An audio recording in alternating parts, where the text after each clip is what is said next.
How to change your bio on Truecaller. Hello guys, in today's video I'm going to show you how to change your bio on Truecaller. First open Truecaller and then click profile. Now click complete your profile, scroll all the way down, and as you see here you will find your bio. Now if you want to change it, just click on it, delete it, and type any bio you want, and that's it.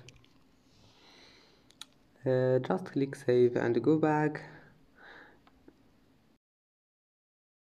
and that's it for today's video. If you like this video, please don't forget to like and don't forget to subscribe, and thank you for watching this video until the end, and see you in the next video.